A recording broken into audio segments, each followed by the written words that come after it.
එවනම් අපි අද දවසේ ධර්මානුශාසනාව ආරම්භ කරමු. සියල්ලටම ප්‍රථමයෙන් අපි දෙවියන් සිහිපත් කරලා දෙවියන්ට ආරාධනාවන් සිදු කරමු. ඒ අනුව කල්පනා කරන්නට ලිෂ්ඨ ධර්මාශෝක විහාරස්ථානයේට විහාරස්ථ භූමියට බෝධිරාජානන් වහන්සේට අධිග්‍රහිතව කටයුතු කරන සියලු දෙවියන්ට අද පින්කමේ දායකත්වයේ මූලිකත්වයේ දරලා කටයුතු කරන්නේ ඇත්ත හැම දිනාටම ඒ අය ප්‍රධානව සුජීවත්ව වාසය කරන සියලු ලෝක සියලු සත්වයා අරිෂ්ඨකාමී වස්තුකාමී පුණ්‍යකාමී අල්පේසාක්‍ය මහේසාක්‍ය ගම්බාර පලාත්බාර ශාසන මාමකාදී වූ සියලු දෙවියන්ටත් ශ්‍රී විෂ්ණු සමන් කතරගම ගම්බාර පත්තිනි දැඩිමුණ්ඩ ආදී කොට ඇති වූ සියලු දෙවියන්ටත් මේ ආදී වශයෙන් විවිධාකාරයෙන් අපි සිහිපත් කරන සියලුම දෙවියන්ට මේ ස්ථානවලට එන්නට කියලා ආරාධනා කරනු පිණිස ඇවිත් සී සද්ධර්මයේ ශ්‍රවණය කරන්නට කියලා ආරාධනා කරනු පිණිස අපි ගාථාවන් සජ්ජායනා කරලා දේවතා ආරාධනාවන් සිදු කරලා ධර්මානුශාසනාවන් ආරම්භ කරමු. සමන්ත චක්කවාලේසෝ අන්ත්‍රා ගච්ඡන්තු දේවතා සන්දම්මං මුනි රාජස් සුනන්තෝ සග්ග මොක්ඛදම් ධම්ම ශ්‍රවණ කාලෝ අයං බදන්තා ධම්ම ශ්‍රවණ කාලෝ අයං බදන්තා ධම්ම ශ්‍රවණ කාලෝ අයං බදන්තා. නමෝ තස් භගවතු අරහතෝ සම්මා සම්බුද්දස්ස නමෝ තස් භගවතු අරහතෝ සම්මා සම්බුද්දස්ස නමෝ තස් භගවතු අරහතෝ සම්මා සම්බුද්දස්ස. දානං සීලං ච භාවනා පත්තිපත්තානුමෝදනා වේයාවච්ඡාපජායං ච දේශනාසුති දින්ති ජෝති.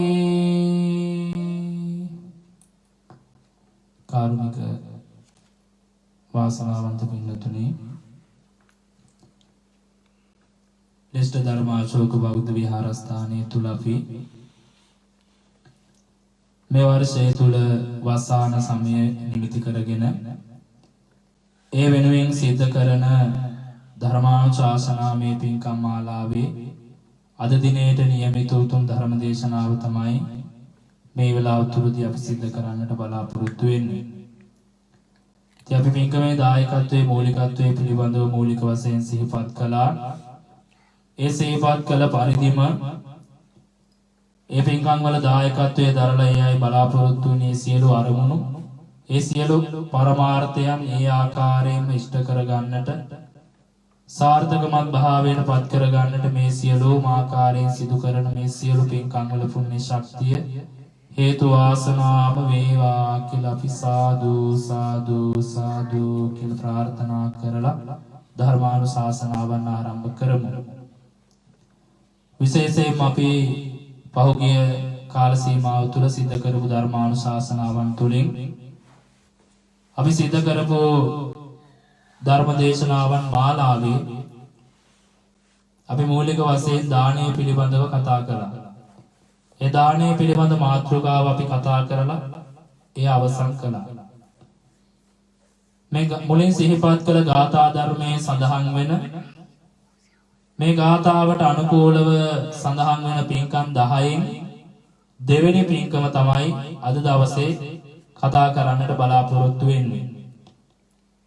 මේ දස පුණ්‍ය ක්‍රියා අතර දානං සීලංච පළවෙනි එක දානමය පින්කම, දෙවෙනි පින්කම සීලය නම් වූ පින්කම. අද මාතෘකාව විදිහට අපි සාකච්ඡා කරන්නට බලාපොරොත්තු වෙන්නේ සීලය පිළිබඳව. මූලික වශයෙන් අපි කල්පනා කළ යුතුයි, හඳුනාගත යුතුයි මේ සීලය කියන එක තිබිය යුත්තේ කාලඟද කියන කාරණාව. සාමාන්‍යයෙන් ගොඩක් වෙලාවට අපි හිතන දෙයක් තමයි සීලය තිබිය යුත්තේ හාමුදුරුවෝ ළඟ කියලා.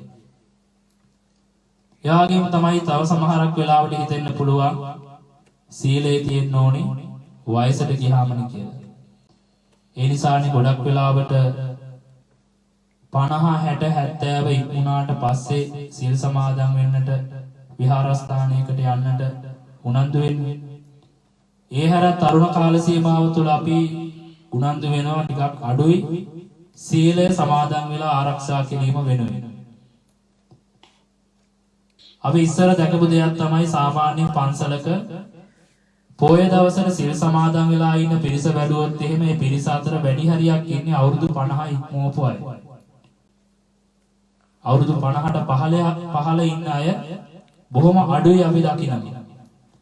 ඒ වගේ සමහර විවිධ මත තියෙනවා මේ සීලයේ තිබිය යුතු පුජ්‍යලයන් පිළිබඳව. නමුත් බුදුහාමුදුරුවෝ අපිට දේශනා කරන්නේ මේ සීලය කියන කාරණාව අපි හැමෝගෙම ළඟ තිබිය යුතු ගුණයක්, තිබිය යුතු සම්පූර්ණ කරගත යුතු පින්කමක් හැටියට. මේ කියන සීලය නම් වූ පින්කම නැත්නම් මේ සීලය කියලා කියන්නේ මොකක්ද කියලා අපි මූලික වශයෙන් අවබෝධ කරගත යුතුයි. විශේෂයෙන්ම බුදුහාමුදුරුවෝ මේ සීලය හඳුන්වන්න ධර්මයේ තුලදී අවස්ථා ගණනාවක සීලය පිළිබඳව අර්ථකථනය සිද්ධ කරනවා. මොකද්ද මේ සීලය කියලා කියන්නේ? බුදුහාමුදුරුවෝ අවස්ථාවන් කීපයක සීලයට දෙන්න පුළුවන් නිර්වචන කීපයක් දෙනවා. එකක් තමයි කය වචනය දෙකේ සංවරභාවය ඇති කරගෙන අකුසලයන්ගෙන් වෙන්වීම සීලය හැටියට බුදුහාමුදුරුවෝ දේශනා කරනවා. ඒ වගේම තමයි තවත් තැනක බුදුහාමුදුරුවෝ දේශනා කරනවා තථාගත බුදුරජාණන් වහන්සේ විසින් දේශනා කරන්නට යෙදුන මොනෑම ආකාරයේ ශික්ෂාපදයක් සමාදන් වෙලා ආරක්ෂා කිරීම සීලය හැටියට බුදුහාමුදුරුවෝ දේශනා කරනවා. ඒ වගේම තව තැනකදී බුදුහාමුදුරුවෝ දේශනා කරනවා සීලය කියන එක වත්පිළිවෙත් ආදිය කිරීමද සීලයක් හැටියට. අපි ගාථාවකුත් අහලා තියෙනවා වත්තන්න පරිපූර්ණෙන්තෝ සීලන්න පරිපූර්ණති කියලා. වත්පිළිවෙත් නොකරන්නාට සීලය සම්පූර්ණ නොවේ කියලා බොහොම ප්‍රසිද්ධ කියමනකුත් අපි ඒ ගාථාවට අනුකූලව අහලා තියෙනවා. ඒ වගේම තමයි බුදුහාමුදුරුවෝ දේශනා කරනවා මේ ලෝකයේ පුජ්‍යලයකට ලබන්න පුළුවන් වටිනාම ආභරණයක් තියෙනවා නම් ඒ වටිනාම ආභරණය තමයි සීලය නම් වූ ආභරණය. එහෙම නේද? අපතන මහත්තයා ප්‍රසන්න මහත්තයා තමයි අද පොර්ණික ඉස්සරහා මං ඉස්සරහා ඉන්නේ. ඉතින් ප්‍රසන්න මහත්තයාගෙන් තමයි ප්‍රශ්න අහන්න වෙන්නේ ඔක්කොම වෙනුවෙන්. ඒ නිසා බුදුහාමුදුරුවෝ දේශනා කරනවා තියෙන වටිනාම ආභරණය තමයි කෙනෙකුට සීලය. සාමාන්‍යයෙන් අපි මිනිස්සු හැටියට විවිධ වටිනාකම් වලින් යුක්ත ආභරණ පළඳින්න අපි කැමතිනේ. විශේෂයෙන්ම කාන්තා පරිසරයේ ඒ අය ආභරණයකට තියෙන ආසාව, ආභරණ පළඳින්නට තියෙන උවමනාව අනිත් හැමෝටම වඩා වැඩි. සමහර වෙලාවට අපි විවිධාකාරයේ ආභරණ රාශියක් අපි ළඟ තිබුණත් ඒ දේවල් සමහර වෙලාවට පාවිච්චි කරන්නේ අවුරුද්දකට වතාවක් හෝ දෙවතාවක්. ඉතිරි දවස් ටික ඔක්කොම තියෙන්නේ කොහේ හරි ආරක්ෂිත ස්ථානයක තියෙනවා.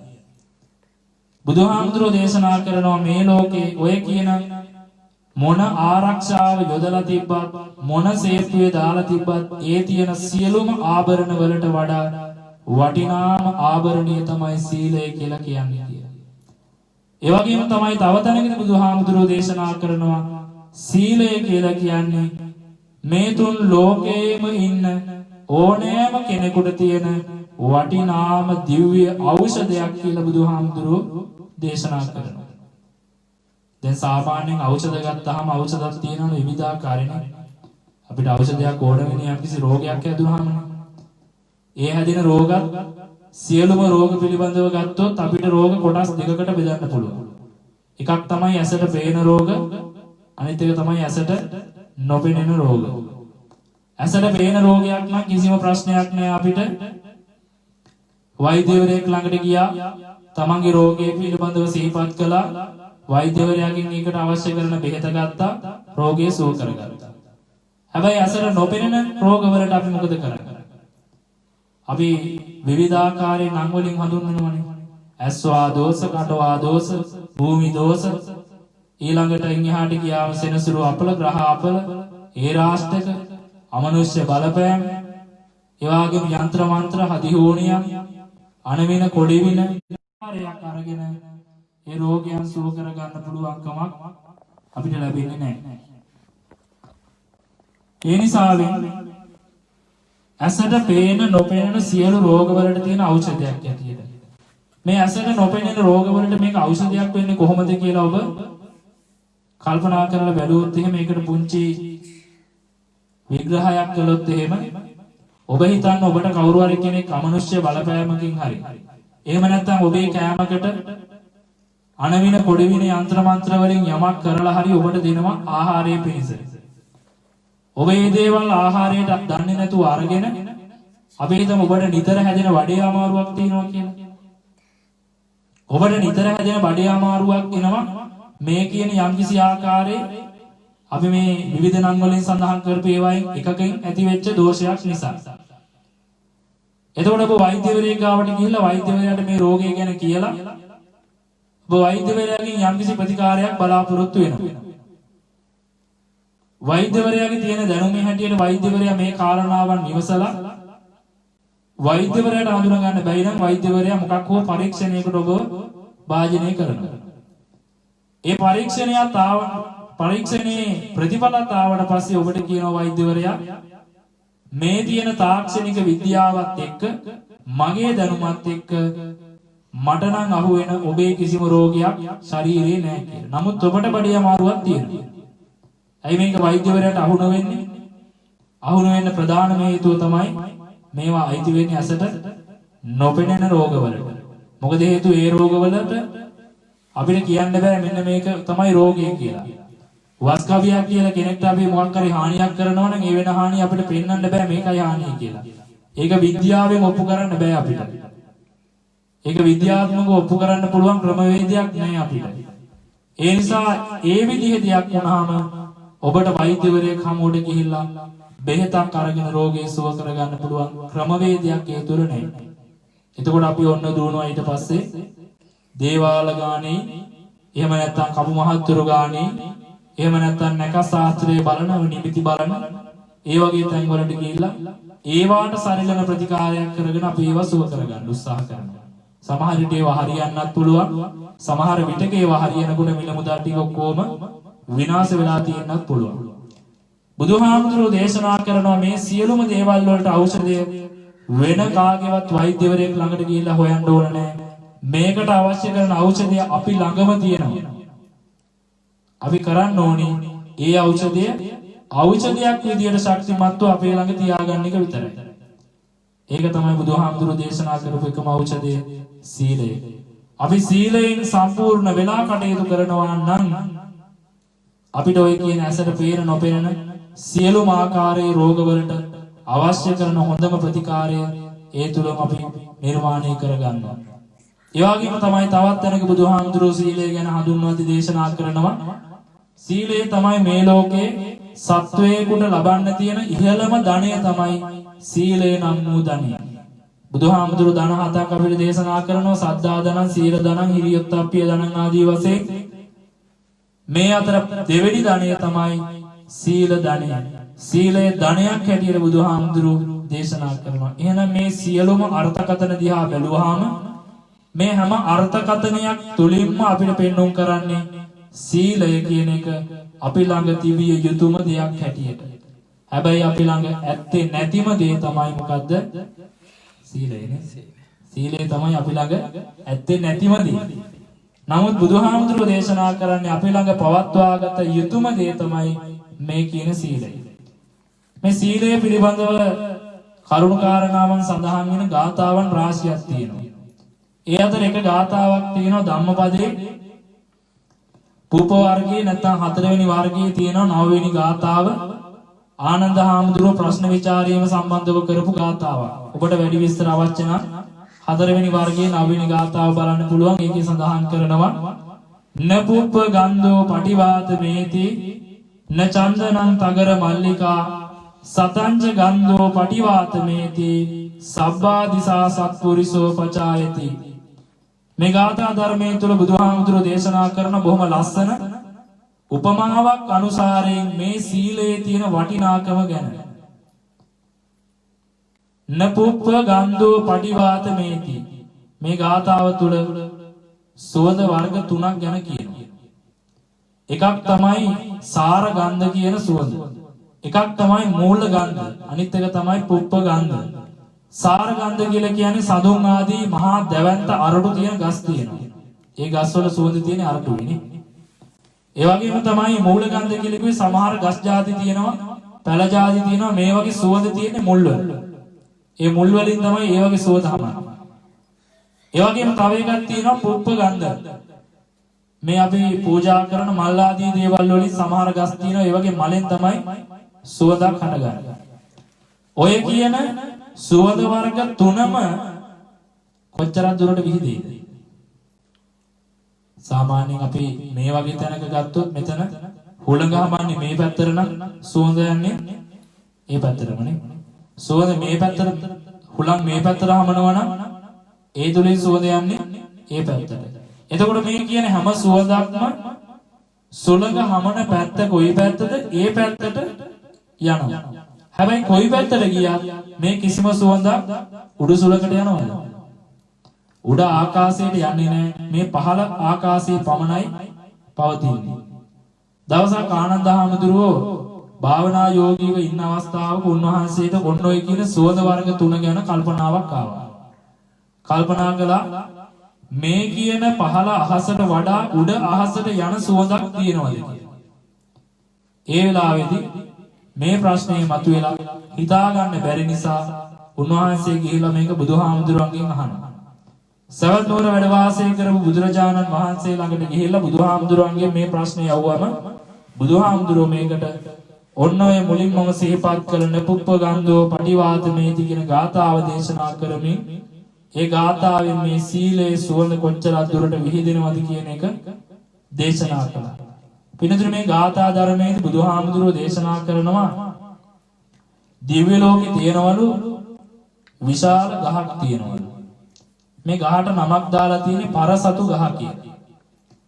මේ පරසතු ගහ නම් වූ මේ වෘක්ෂය කොච්චරක් විශාලයිද කියලා කිව්වොත් එහෙම ප්‍රමාණයක් ගත්තොත් එහෙම මේකේ දිග පළල තියෙනවලු යොදුන් 100ක් දුරට. මේ පරසතු කියන ගහ මේක දිව්‍ය ලෝකේ තියෙන ගහක් විදිහට තමයි ධර්මයේ තුල මේ ගාථා ධර්මයේ තුල සඳහන් වෙන්නේ. මේ කියන පරසතු ගහේ දිග පළල විශාලත්වයේ යොදුන් 100යි. දැන් යොදුන් 100ක් කියලා කිව්වහම යොදුනක් කියලා කියන්නේ කොච්චරක් දුරද කියලා ප්‍රශ්නයක් නේද? සාමාන්‍යයෙන් ධර්මයේ තුල යොදුන කියන එක සඳහන් කරන්න කාරණා තුනකින් පෙන්눔 කරලා තියෙනවා. සමහර තැනක සඳහන් වෙනවා යොදුන කියලා කියන්නේ කිලෝමීටර 16ක් කියලා. තව තැනක සඳහන් වෙනවා යොදුන කියලා කියන්නේ කිලෝමීටර 8ක් කියලා. තව තැනක සඳහන් වෙනවා යොදුනක් කියලා කියන්නේ මහා දැවැන්ත පුරුෂ ශක්තිය ඉක්මවපු අපි කියන්නේ යෝධයෝ කියලා. මේ දැවැන්ත යෝධයෙක් තමන්ගේ උපරිම ශක්තිය යොදවලා දුන්නක් අරන් විදිනවා නම් ඒ දුන්න කොහෙටද වැටෙන උපරිම දුර ඒ දුරට එතන ඉඳලා ඒ අතර තියෙන දුර යොදුනක් හැටියට සඳහන් වෙනවා. ඔය මොන ආකාරයෙන් කිව්වත් අපි යොදුන කියන එක කිලෝමීටරයක් දුර කියලා ගමුකෝ. කිලෝමීටරයකින් ගත්තොත් ගහේ දිගපළල යොදුන් 100ක් නම් කිලෝමීටර 100ක් මේ ගහේ විශාලත්වයේ තියෙනවා. ඒ වගේ මේ ගහේ තියෙන ප්‍රභාවය ආලෝකයේ විහිදෙනවලු යොදුන් 50ක් දුරට. ඒ වගේම තමයි මේ ගහේ සුවඳ මේ පරසතු නම් වූ ගහේ සුවඳ යොදුන් 100ක් දුරට තවත් විහිදෙනවලු. දැන් ගහ මෙතන තියෙනවා නම් දැන් උදාහරණයක් විදිහට ගත්තොත් ලංකාවේ මැද ගහ තිබුණොත් ලංකාවෙන් එහා පැත්තේ තියෙන ඉන්දියාවට යොදුන් 100ක් කියන්නේ ඒ සා විශාල දුරක්. ඒ වගේ ප්‍රමාණයකට මේ ගහේ ආලෝකයේ සුවඳ විහිදෙන මට්ටමට යොදුන් 100ක් දුරට මේක සුවඳ විහිදෙනවලු. බුදුහාමුදුරෝ දේශනා කරනවා ඔය කියන පරසතු ගහ නම් වූ ගහේ සුවඳත් යන්නේ සුවඳ හමන දෙසට පමණයි. මේක මේ උපමාවකින් දේශනා කරන්නේ සීලය කොච්චර දුරට විහිදෙනවද කියන එක දේශනා කරන්නේ. ඒ කාරණාව දේශනා කළ බුදුහාමුදුරෝ දේශනා කරනවා මේ ගහේ සුවඳත් යන්නේ සුලක හමන දෙසට පමණයි. හැබැයි සත්පුරුෂ ගුණ ධර්ම තියෙන යම්කිසි සත්වයෙක් ඉන්නවනම් ඒ නිසා තමයි මේක කියන්නේ සබ්බා දිසා සත්පුරිසෝ. සත්පුරුෂයෙක් ඉන්නවනම් යම්කිසි තැනක මනුෂ්‍ය ලෝකේ වේවා ඒ සත්පුරුෂයාගේ සීලය නම් වූ සීල් සුවඳ සියලුම දිසාවන්හි පැතිරෙනවලු. ඒක උදාහරණයකින් තවත් කියනවා සක්ක නමස්සන සූත්‍රයේදී මනුෂ්‍ය ලෝකයේ මිනිසෙක් ඉන්නවනම් සත්පුරුෂයි නම් ඒ සත්පුරුෂ මිනිසයා ළඟ මේ සීලය තියෙනවා නම් ඒ තියෙන සීලයේ සුවඳ සක්‍ර දේවේන්ද්‍රයාට පවා දැනෙනවා කියලා. එහෙනම් මේ මනුෂ්‍ය ලෝකයේ ඉඳන් සක්‍ර දේවේන්ද්‍රයා ළඟට යනකම්ම දැනෙන හැඟෙන ගුණයක් තමයි පින්කමක් තමයි තමා ළඟ තිබිය යුතුම දෙයක් තමයි සීලය කියලා කියන්නේ. එතකොට ආයි මෙහාට සීලය ගැන අමුතුවෙන් අර්ථකථන අවශ්‍ය කරන්නේම නැහැ. සීලය මොනතරම් දුරට විහිදෙනවද කියන එක මේක බුදුහාමුදුරුවෝ මේක තුළින්ම දේශනා කරනවා. අපි අර කවියක් අහලා තියෙනවනේ ලස්සන සින්දුවකද මන් දන්නේ හිටියොත් හොදට හැදී දෙවියොත් නමට වඳී කියලා. මේ ගාථාවේ සඳහන් වෙන විදිහටම සත්පුරුෂ පුජ්‍යලයක් යම් තැනක ඉන්නවනම් සිල්වත් කෙනෙක් යම් තැනක ඉන්නවනම් එයාගේ ගුණය සුවඳ දිව්‍ය ලෝකයේ දෙදෙව්ලොවටම අධිපති වෙච්ච දිව්‍ය ලෝකයේ දෙවිවරුන්ට ප්‍රදානිය වෙච්ච සක්‍ර දේවේන්ද්‍රයා ඉන්නේ කොතනද? ඒ තාක් දුරට මේ සුවඳ සීලය විහිදිලා පැතිරලා යනවා කියලා. එහෙව් සීලයක් තමයි බුදුරජාණන් වහන්සේ අපිට දේශනා කළේ. එහෙමනම් ඒ සීලය අපි ගාව වර්ධනය කරගන්න පුළුවන් නම් අපටත් පුළුවන් දිව්‍ය ලෝකේ දෙවිවරුන්ගේ පවා වන්දනාවට පාත්‍ර වෙන්න. අපි ගොඩාක් වෙලාවට බලාපොරොත්තු වෙන්නේ පින්කම් කරලා අනේ අපි දිව්‍ය ලෝකේ යන්නේ දිව්‍ය ලෝකේ දොරට විවර වේවා කියලා. හැබැයි දිව්‍ය ලෝකේ ගියාට වැඩක් නැහැ. දිව්‍ය ලෝකේ ගිහිලා දෙවි කෙනෙක් වෙලා උපත ලැබුවත් අන්ධ දෙවි කෙනෙක් වෙලා උපත ලැබුවොත් ඒ දිව්‍ය ආත්මයෙන් ඇති වැඩකුත් නැහැ. ඒ නිසා මේ දෙවිවරු පවා වන්දනා කරන මේ උතුම් මනුෂ්‍ය භවයක උපත ලැබපු අපි මේ ලැබුව මනුෂ්‍ය භවය තුලදී පුළුවන් තරම් මේ කියන සීලය අපි ගාව ඇති කරගන්න උත්සාහ විය යුතුමයි. බුදුහාමුදුරුවෝ දේශනා කරන මේ සීලය සමාදන් වීම පිළිබඳව. දැන් මේ මෙච්චරලා කතා කරපු මේ වටිනා සීලය සමාදන් වෙන්නත් එපා. මේ සීලය යම්කිසි කෙනෙකුට සමාදන් වෙන්න තනියම බැරිකමක් තියෙනවා නම් මහා සංඝරත්නය හෝ යම්කිසි ඒ සඳහා සුදුසු පුජ්‍යලේ තෝරාගෙන ඒ පුජ්‍යලයා ලවා ඒ ශික්ෂාපද ටික කියවලා ඒ සීලය අපට සමාදන් වෙන්න පුළුවන්. එහෙම බැරිම නම් Tamanටම හිතින් හිතලා මේ සීලය සමාදන් වෙන්න පුළුවන්කම තියෙනවා. සාධාරණ හේතු කාරණා තියෙනවා. එතකොට මේ සීලය සමාදන් වෙනවා කියලා කියන්නේ මොකද්ද? සාමාන්‍යයෙන් අපි ගමුකෝ පන්සිල් පද පහ අපිට හැමතැනකම හම්බෙන පළවෙනියටම හම්බෙන සීලෙනේ පංචශීලය. දැන් සාමාන්‍යයෙන් බුදුහාමුදුරුවෝ අපිට නිතර දෛනිකව සමාදන් වෙලා රකින්න කියපු සීලය පංචශීලය. ඉන් එහාට ගියාම අපිට පොයට අටසිල් සමාදන් වෙන්න කිව්වනේ. ඒ අටසිල් වලට ගත්තත් පංචශීලයේ ඇතුළත්ව තමයි අටසීලය සම්පූර්ණ වෙන්නේ. දසශීලයේ ගත්තත් පංචශීලයේ ඇතුළත්ව තමයි සකස් වෙන්නේ. සාමණේර සීලය ගත්තත් එහෙමයි. උපසම්පදා සීලය ගත්තත් එහෙමයි. මේ හැම සීලයකටම මූලික වශයෙන් එකතු වෙන්නේ පංචශීලය. ඒ නිසා අපි පංචශීලය අරමුණු කරගත්තොත් පංචශීලයේ සමාදන් වීම. සාමාන්‍යයෙන් ගාථා ටික පාණාතිපාතා වේරමණී සික්ඛාපදං සමාදියාමි කියලා අපි කිව්ව පමණින්ම පංචශීලයේ සමාදන් වීමක් වෙයිද? සීලේ සමාදන් වීමක් එහෙම වෙන්නේ නැහැ. ඒ සීලය කියන එක අනුව කීම විතරක් සිද්ධ වෙනවා. හැබැයි සමාදන් වීමක් වෙන්නේ නැහැ. සමාදන් වෙන්න නම් ඒ කියන සීලය තමා පිළිගන්න කැමති වෙන්නත් ඕනේ. කවුරු හරි මහා සංඝරත්නය හෝ වේවා පන්සිල් දෙනකොට ඒ දෙන සීලය පිළිගන්න තමා කැමති වෙන්න ඕනේ. තමා කැමැත්තෙන් ඒ දේ පිළිගන්නවා නම් තමයි ඒ සීලය නිවැරදිව සමාදන් වීමක් සිද්ධ වෙන්නේ. ඒ සමාදන් වෙන සීලය ඊළඟට ආරක්ෂා කරගන්නත් අපි උත්සාහ වෙන්න ඕනේ. බුදුහාමුදුරුවෝ මේ සීලය ආරක්ෂා කරගන්න කියලා අපට දේශනා කළේ කවුරු වගේද? අපිට සීලය ආරක්ෂා කරන්න කිව්වේ රහතන් වහන්සේලා සීල ආරක්ෂා කළේ කොයි විදිහටද? ඒ විදිහට තමයි අපිට සීලය ආරක්ෂා කරගන්න කියලා කිව්වේ. අපි දන්නවා රහතන් වහන්සේලා පරපණ නැසීමෙන් සම්පූර්ණයෙන්ම වෙන් වෙලා තමයි වාසය කරන්නේ. එහෙනම් අපිත් මේ සීලය සමාදන් වුණා නම් කැමැත්තෙන් පිළිගත්තා නම් ඒ පිළිගත් සීලය ආරක්ෂා කරන්න නම් රහතන් වහන්සේ පරපණ නැසීමෙන් ජීවිතාන්තය දක්වා වෙන් වෙලා කටයුතු කරනවා නම් ඒ වගේම මමත් අද පටන් පරපණ නැසීමෙන් වෙන් වී කටයුතු කරනවා කියනේ චේතනාවෙන් අදිෂ්ඨානයෙන් සීලය ආරක්ෂා කරගත යුතුම වෙනවා. මේක තවත් උදාහරණ වලින් උපමා වලින් බුදුහාමුදුරුවෝ දේශනා කරනවා. සීලය ආරක්ෂා කරගත යුතු ආකාර පිළිබඳව හරියට ඇස් දෙක පේන්නේ නැති කෙනෙක්. අපි හිතමු එක ඇහැයි පේන්නේ කියලා. එක ඇහක් නම් පේන්නේ ඒ එක ඇහැ පේන කෙනා ඒ එකම ඇහැ ආරක්ෂා කරගන්න උත්සාහ වෙනවද නැද්ද? අන්න ඒහා සමානවම මේ සීලය ආරක්ෂා කරගන්න උත්සාහ විය යුතුයි කියලා බුදුහාමුදුරුවෝ දේශනා කරනවා. ඒ වගේම තමයි එක දරුවෙක් ඉන්න අම්මා කෙනෙක් අපි හිතමු කවුරු හරි යුවලකට දරු සම්පත අහිමි කියලා. ඒ අහිමි දරු සම්පත අහිමි යුවලකට වාසනාවකට සසර පිනකට එක දරුවෙක් හම්බෙනවා. මේ හම්බෙන එකම දරුවා මේ අය ආරක්ෂා කරන්නේ තමන්ගේ පණ වගේ. මොනම හේතුවකටවත් මේ දරුවට නරකක් වෙන්න දෙන්නේ නැහැ. අන්න ඒ වගේ එකම දරුවෙක් රකින්න අම්මා කෙනෙක් වගේ මේ සීලය සමාදන් වෙලා ආරක්ෂා කරගත යුතුයි කියන එක බුදුහාමුදුරුවෝ දේශනා කරනවා. එහෙමනම් මේ සීලය කවුරු හෝ දෙනවා නම් ඒ සීලය දෙන සීලය පිළිගන්න තමන් කැමැත්තක් තියෙන්නත් ඕනේ. ඒ කැමැත්තෙන් ඒ සීලය පිළිගන්නටත් ඕනේ.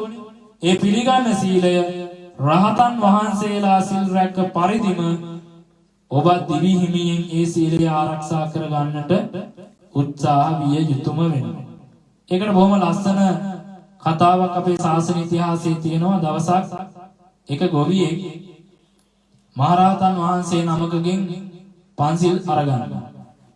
මෙයා මහරහතන් වහන්සේගෙන් පන්සිල් අරගෙන උදේ පාන්දර පන්සිල් අරගෙන මෙයාගේ ගොවි තැනට පිටත් වෙලා යනවා. ගොවි තැනට පිටත් වෙලා යනකොට අතරමඟදී කැලෑවක් මැද්දෙන් යන්න තියෙන මෙයාට. ඉතින් ගොවි තැනට යනකොට මෙයා ඒ සඳහා අවශ්‍ය කරන එයාගේ කැත්ත ආදී ආයුධත් අරගෙන මේ කැලේ මැද්දෙන් යනවා.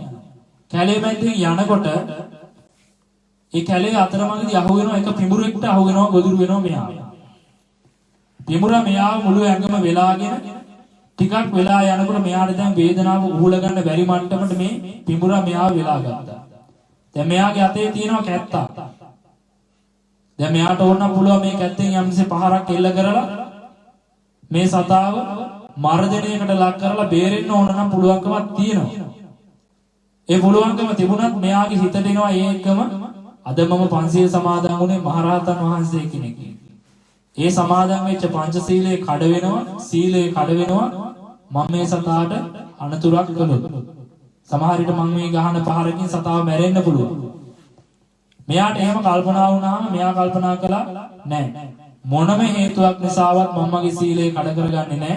මේ සීලය මම රකින්නවා. මගේ මේ අතේ තියෙන කැත්ත නම් වූ ආයුධය මගේ අතේ තිබ්බොත් තමයි මට මේ සතාට පහරක් එල්ල කරන්න සිතුවිල්ලක් හටගන්නේ. ඒ නිසා හොඳම දේ තමයි මොකද්ද? අතේ තියෙන කැත්ත පැත්තකට විසිකරන.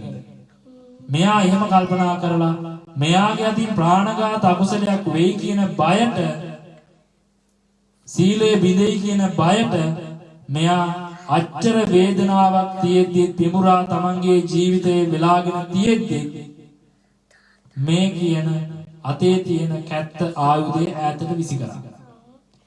දැන් මේ කැත්ත ආයුධය ඈතට විසිකරාම දැන් සාමාන්‍යයෙන් අපි හිතන්නේ මනසින් උසස් කියලා කියන්නේ මිනිස්සු කියලානේ. ඇත්තටම මනසින් උසස් මිනිස්සුද? මිනිසුන්ට වඩා මනසින් උසස් වෙච්ච සත්තුත් ඉන්නවා මේ ලෝකේ. සතෙකුගේ මිනිසෙකුගේ අතරේ තියෙන වෙනස බැලුවාම ත්‍රිසංගත ආත්මාවේ ඉන්න සතෙකුගේ අපේ අතරේ තියෙන වෙනස බැලුවාම ලොකු වෙනසක් අපිට නැහැ. තියෙන එකම වෙනස මොකද්ද? අපි ළඟ ධර්මයේ තියෙනවා සත්තු ළඟ ධර්මයේ නැහැ. ඒක විතරයි වෙනසකට තියෙන්නේ. එනමුත් දැන් සමහර පුවත් අපිට අහන්න දකින්න ලැබෙනවා සමහර සත්තු ළඟ මිනිසුන්ට වැඩිය හොඳට ධර්මයේ තියෙන සත්තුත් ඉන්නවා. මිනිස්සු ළඟ අපිට අහන්න දකින්න ලැබෙනවා ධර්මයේ දිවිය යුතු මිනිස්සු ළඟ ධර්මයේ බිඳක්වත් නැතුව අධර්මයෙන්ම වැඩ කරන මිනිස්සු යන්නේ. අර පෞද්ගලික දවස්වල රූපවාහිනී දකින්න නැති ලංකාවේ නිවුස් වලට එක පූජ්‍යලේකට අනුරාධපුර පැත්තේ පාතාලයේ කියන පූජ්‍යලේකට මූණට මූණ ඇවිල්ලා Taman ඉදිරියටම ඇවිල්ලා වෙඩි තියලා මරලා යනවා. ඉතින් ඉදිරියටම ඇවිල්ලා කෙනෙක්ව වෙඩි තියලා මරන්න තරම් කෙනෙකුට සිතක් පහළ වෙනවා කියන්නේ එයාගේ සිත මොන තරම් අකුසලයෙන් පිරිච්ච සිතක්ද? ඒ තරමටම සමහර වෙලාවට මිනිස්සු ළඟ. ඒ වගේම තමයි මම ඊට කලින් සිහිපත් කළා ඔය පෞගිය 80 ගණන් වල 90 ගණන් වල වගේ ලංකාවේ මිනිස්සු පණ පිටින් පුච්චලා ඒ ආදී වශයෙන් අතපය කපලා මරලා දැම්මා. ඒවා පිළිබඳව කල්පනා කරනකොට හිතෙනවා මේ මිනිස්සු ළඟ තියෙන ඕන ධර්මයේ ඇත්තටම මිනිස්සු ළඟ තියෙනවද කියලා. ඒ කෙසේ වෙතත් අර පිඹුරා අර ආයුධය ගොවියා විසි කරාට පස්සේ පිඹුරා කල්පනා කළා මේ මිනිස්යාගේ අතේ ආයුධයෙන් පහර දෙන්න පුළුවන්කම තියෙද්දි මේ මිනිස්යා ආයුධය විසි කරා. ඒ නිසා මේ පිඹුරට යම්කිසි සිතුවිල්ලක් ඇති වෙන්නේ නැති මේ පුජ්‍යලයා සම්බන්ධව එක්වර රහතන් වහන්සේගේ පන්සිල් සමාදන් වෙච්ච නිසා ඒකේ තියෙන යම්කිසි ශක්තියකට හෝ මොහු මරණයට පත් කරන්න මරණයක් මොහුගේ අතින් සිද්ධ වෙයි කියලා සිතුවිල්ලක් ඇති වෙච්ච එක නිසා ආයුධය විසි කරපු එකේ ශක්තියෙන් හෝ අර පිඹුර මොහුව අතහැරලා එහෙමම කැලේට යන්නේ කියලා. අර පුජ්‍යලයා ජීවිතේ බේරගෙන නැවත ඔහුගේ ආයුධයත් අරගෙන ඔහුගේ ගොවිතැනට යන්න ගියා කියලා ශාසන ඉතිහාසය තුල මේ කතාව සඳහන් වෙනවා. ඉතින් මේ කතාව සමහර විට සත්‍ය කතාවක් වෙන්න පුළුවන්, සමහර විට අසත්‍ය කතාවක් වෙන්න පුළුවන්. කතාව සත්‍යවත් අසත්‍යවත් මේකෙන් අපිට ගන්න තියෙන ආදර්ශය තමයි අපි ආරක්ෂා කරන්නේ යම්කිසි සීලයක් සමාදන් වුණා නම් ඒ සමාදන් වෙච්ච සීලය අපි දිවි හිමියෙන් ආරක්ෂා කළ යුතුයි කියන එක. එතකොට මේ විදිහට කතා කරන සීලයේදී අපිට හමු වෙන පළවෙනියටම හම් වෙන සීලය තමයි පංච සීලය. අර මුලින් අපි කිව්වා වගේ මොනම සීලයකට ගියත් අනිවාර්යයෙන්ම පංච සීලය ඒ ඔක්කොටම කලින් අපිට හම් වෙනවා. මේ හම් වෙන පංච සීලයේදී අපි අද පළවෙනි ශික්ෂාපදයේ විතරක් කතා කරලා අද දවසේ ධර්මානුශාසනාව නිමාවටපත් කරමු. පළවෙනිම ශික්ෂාපදේ තමයි පාණාති පාතා වේරමණී සික්ඛාපදං සමාදියාමි. පරපණ නැසීමෙන් වැළකීමේ ශික්ෂාපදයේ සමාදන් වෙන්න. හරිනේ නේද? පරපණ නැසීමෙන් වැළකීම. දැන් උතන ප්‍රශ්නයක් තියෙනවා. පරපණ නැසීමෙන් කියන්නේ පර කියලා කියන්නේ මොකද්ද? අනුන්ගේ කියන කෙනෙක්. තව කෙනෙක් කියන්නේ තමන්ගේ නෙමෙයි. පර කියලා කියන්නේ තමන්ගේ නෙමෙයි. ඒතකොට පරපණ නැසීමෙන් වැළකීමේ කියලා අපි ශික්ෂාපදේ කිව්වහම මේකෙන් කියන්නේ එතකොට තව කෙනෙකුගේ ජීවිතය නැති කරන්න එපා කියන එකද? ඒක විතරම. එහෙනම් එතකොට එහෙම බැලුවොත් තමන්ගේ ජීවිතය හානි කරගත්තට ප්‍රශ්නයක් නැද්ද? ප්‍රශ්නයක් නේද? තරකයක් ඇති වෙනවනේ. මෙතන මේ පර කියන වචනේ සිංහලෙන් අපි ගන්නකොට පර කියන වචනේ මෙතන පාණාති පාතා කියනකොට එතන නැහැ. පාණාති පාතා ප්‍රාණඝාතේ වේරමණී සික්ඛාපදං සමාදියා. එතන පර කතාවක්වත් තමන්ගේ කතාවක්වත් නැහැ. එතන තියෙන්නේ ප්‍රාණඝාතයෙන් වෙන්වීමේ ශික්ෂාපදයේ සමාදන් වෙන්න කියලා. නමුත් අපි පරපණ නැසීම කියලා සිංහලෙන් කියනකොට අපි ඒකට පර කියන වචනයක් ආදේශ කරගෙන. එතකොට කෙනෙක්ට කියන්න පුළුවන් එහෙනම් අපේ ජීවිතේ සියදිවි හානි කරගත්තට කමක් නැහැ. තව කෙනෙකුගේ ජීවිතයක් තමයි මරන්න හොඳ නැති කියලා නෑ. තව කෙනෙකුගේ උනත් තමන්ගේ උනත් සමහර වෙලාවට අපි දකිනවා ගොඩාක් වෙලාවට තමන්ගේ සියදිවි හානි කරගන්න මිනිස්සු අපි දකිනවා. එතකොට ඒගොල්ලන්ටත් මේ අකුසලයේම බලපානවා. තව කෙනෙකුගේ ජීවිතේ නැසන කෙනෙකුටත් මේකම බලපානවා. බුදුහාමුදුරුවෝ මේ ප්‍රාණඝාත අකුසල කර්මයේ සිද්ධ වෙන්න නම් කරුණ පහක් සම්පූර්ණ විය යුතුයි කියලා බුදුහාමුදුරුවෝ දේශනා කළා. ඒකෙන් එකක් තමයි පළවෙනි එක ජීවයක් කියලා පණ තියෙන දෙයක් කියලා අපි දැනගන්නත් ඕනේ. දැන් උදාහරණයක් විදිහට අපි හිතමු දඩයක් කරුවෙක් දඩයන් කරනවා කියලා කැලේ ඉන්න සත්තුන්ව. එතකොට මොහොත දඩයන් කරන කැලේ සතෙක් ඉන්න එපයි පළවෙනියටනේ. කැලේ සතෙක් නැත්තම් මොහොත දඩයන් කරන්න දෙයක් නැහැ. දඩයන් කරන්නේ එහෙමනම් ඔහුට සතෙක් සිටිය යුතුයි පළවෙනි එක. දෙවෙනි එක තමයි සතෙක් බව නැත්තම් පණ තියෙන දෙයක් බව දැනගන්නත් ඕනේ. දැන් කවුරු හරි මැරිච්ච සතෙක් පාරේ ඉන්නවා දැක්කොත් එහෙම ඒ සතාව යම්කිසි ආකාරයකට කපලා කෙරුවා කියලා අපිට අකුසලයක් වෙනවද? මොකද ඔහුගේ ප්‍රාණයක් නැහැ. ප්‍රාණිය නිරුද්ධ වෙලා. එහෙනම් කැලේ ඉන්න සතෙක් බව දැනගන්න ඕනේ. ඊගාවට මේ සතාව සතෙක් කියලා අපි දැනගන්න ඕනේ කාරණා දෙකයි. සතෙක් ඉන්න ඕන සතෙක් බව නැත්නම් ජීවයක් බව දැනගත යුතුයි. ඊළඟට මරන්න චේතනාවක් පහළ වෙන්නත් ඕනේ.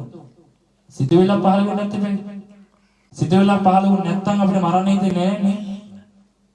දැන් උදාහරණයක් විදිහට ගොඩාක් වෙලාවට අපි ලංකාවේ දකින දෙයක් තමයි සමහර වෙලාවට අම්මලා දරුවන්ගේ විශේෂයෙන්ම ගෑනු දරුවන්ගේ ඔළුවේ උකුණ බලනවන්නේ. ඔළුවේ උකුණ බලනවා. උකුණ බලනකොට සමහර වෙලාවට ඔළුවේ උකුණෙක් ඉන්නවා දැක්කොත් එහෙම අම්මා මොකද කරන්නේ?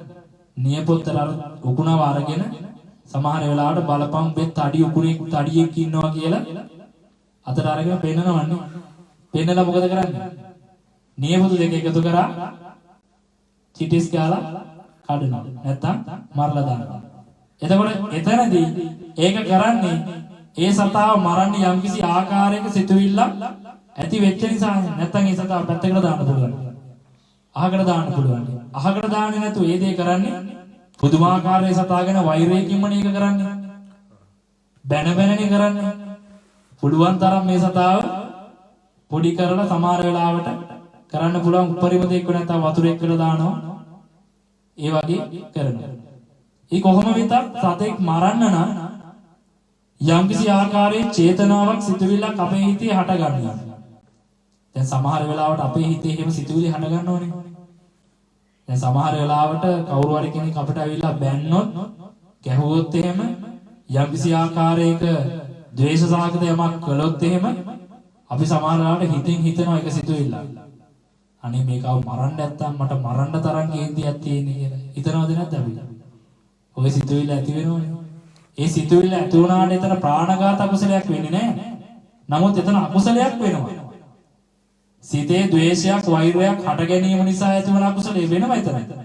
නමුත් මේ කාරණා පහම සම්පූර්ණ නොවීම නිසා අපිට එතන ප්‍රාණඝාත අකුසලයේ වෙන්නේ නැහැ. එනමුත් මේ කියන චේතනාවක් තිබිය යුතුයි. එතකොට තුනයි. ඊගාවට උපක්‍රමයක් තියෙනත් ඕන මරන්න. නිකම්ම මරන්නත් බෑනේ. එක්ක බෙල්ල මිරිකලා හරි මරන්න එපා මරනවනම්. එහෙම නැත්නම් පොළවේ ගහලා හරි මරන්න ඕන. එහෙම නැත්නම් ආයුධයක් හරි අරගෙන මරන්න ඕන. එතකොට මේක මරන්න උපක්‍රමයක් පාවිච්චි කරන්න ඕන. ඒ වගේම තමයි ওই කාරණා හතරම සම්පූර්ණ වෙලා අවසානයේ සතාව ජීවය මැරෙන්නත් එපයි. ඔන්න ඔය කියන කාරණාවන් පහ සම්පූර්ණ වීම මත ප්‍රාණඝාත අකුසල කර්මයක් සිද්ධ වෙනවා අපේ. ඔය කාරණා පහ සම්පූර්ණ වුණා. ඒ වගේම තමයි තවත් බුදුහාමුදුරුවෝ ක්‍රම පහක් දේශනා කරනවා මේ කියන ප්‍රාණඝාතය සිද්ධ වෙන්න පුළුවන්. එකක් තමයි තමාගේ අතින් වෙන්න පුළුවන්. දැන් කවුරු හරි කෙනෙක් මරන්න තරම් වේදනාවක්, කේන්තියක්, ද්වේෂයක් මගේ ළඟ හටගත්තා නම් මට ඕන නම් මගේ අතින්ම ඔහුගේ බෙල්ල මිරිකලා හරි මරත හැකිනේ.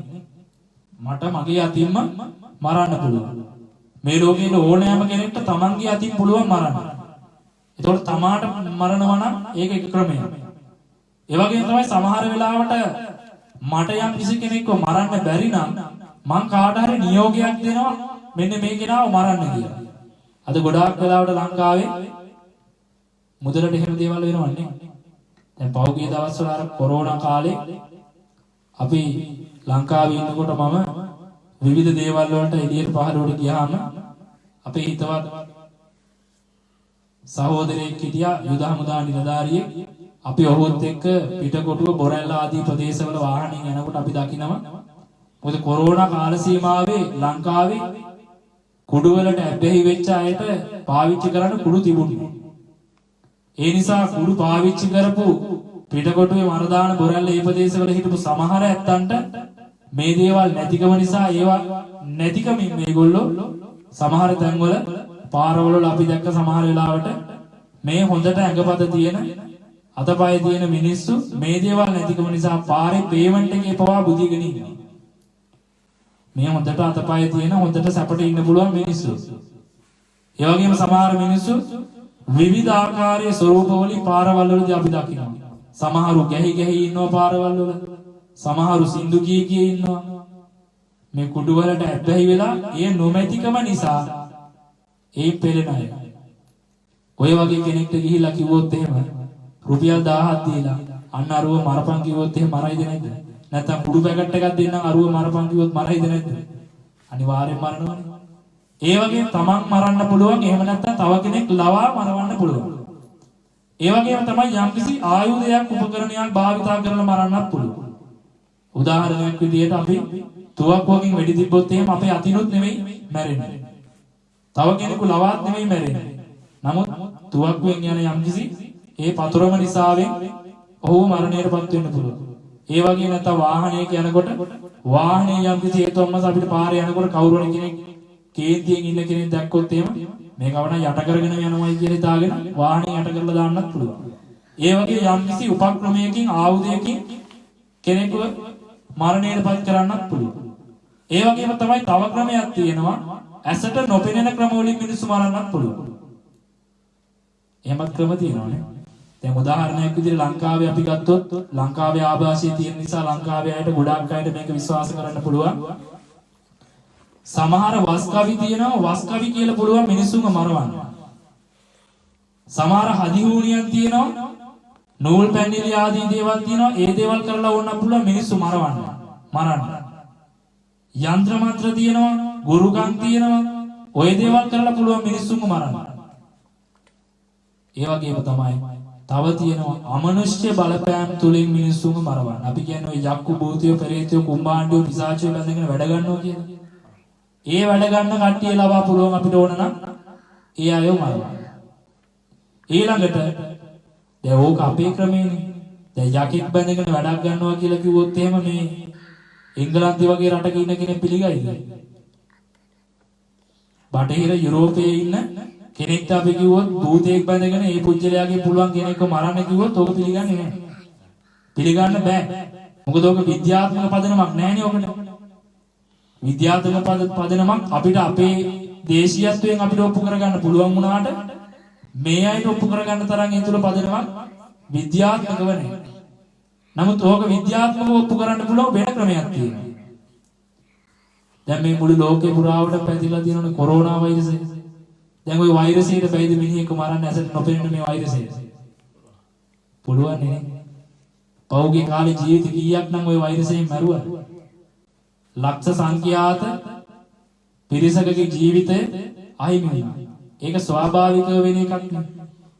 ඔය වගේ රසායනික යම් කිසි ද්‍රව්‍යයක් උපයෝගී කරගෙන අපිට බයිද කෙනෙක්ව මරවන්න. දැන් ඔය කොරෝනාව හිතන්න දැන් මට කොරෝනාව තියෙනවා නම් ඔය කොරෝනාවෙන් සාමාන්‍ය බෝ වෙන මේක විශේෂයෙන්ම කේටෙන්නේ. මගේ ශරීරයේ නිකුත් වෙන කේටේ ටිකක් යම් කිසි ආකාරයක මුඛකට හරි දාලා මට තරහක් තියෙන කෙනෙක්ට මම දෙනවා ඕක පාවිච්චි කරන්න පරිහරණය කරන්න. ඕක පරිහරණය කරලා ඔහුට කොරෝනාව හැදෙනවා. හැදිලා ඔහු කොරෝනා වැඩි වෙලා ඔහු මරණයටපත් වෙනවා. එහෙම වෙන්න බැයිද? වෙනම ආකාරයේ රසායනික ද්‍රව්‍යයක් ඒ විදිහට යම් කිසි කෙනෙක්ට දැන් අපි අහලා තියෙනවානේ පෞගේ කාලේ ඔය සමහර රටවල් තියෙනවා සමහර රටවල් වල රාජ්‍ය නායකයන් පවා මම අහලා තියෙන විදිහට ඇමරිකාවේ රාජ්‍ය නායකයව ඝාතනය කරන්න එක්තරා ලියුම් කවරයකට අධික විසක් සහිත යමක් ස්ප්‍රේ කරලා මේ ලියුම් කවරය තැබෑලෙන් යවනවා ධවල මන්දිරයට. මම අහලා තියෙන කතාවක් මේක. එතකොට මේක ගිහිල්ලා ලියුම් කාර්යයේ දිගාරපු ගමන් අරකින් එන්නේ එළියට නිකුත් වෙන රසායනික ද්‍රව්‍ය. ওই ද්‍රව්‍ය නහයෙන් කටින් ආග්‍රහණය වෙච්ච ගමන් මොකද වෙන්නේ? ඒකේ තියෙන අධික විස නිසාවෙන් ඔහුට ඒක ශරීරගත වෙලා ඒක ක්‍රියාත්මක වීමේදී ශරීරය දුර්වල වෙලා ජීවිතස්සයටපත් වෙනවා. මරණයටපත් වෙනවා. එහෙම කරන්නත් ඕන නම් පුළුවන් රසායනික යමක් මේ ලෝකයේ විශ්වයට මුදාය. දැන් අද අපි කතා කරන්නේ අජීවී පැත්තෙන් ඔය ප්‍රහාර එල්ල කරනවා කියලා සයිබර් ප්‍රහාර අන්තර්ජාලයට අපි කියන්නේ හැක් කරනවා කියලා. මේ වගේ දේවල් වලට මේ එල්ල කරනවා වගේ විද්‍යාව පාවිච්චි කරලා තාක්ෂණය පාවිච්චි කරලා පුළුවන් ඕන නම් මිනිස්සුන්ව මරන්න. ඔය කියන ක්‍රම පහෙන් මරන්නත් පුළුවන්. ඔය කියන ක්‍රම පහෙන් කුමන ක්‍රමයකින් මරුවත් අර මුලින් කියාපු කරුණු පහ සම්පූර්ණ වෙනවා නම් ඒ තුල ප්‍රාණඝාතයක් සිද්ධ වෙනවාමයි.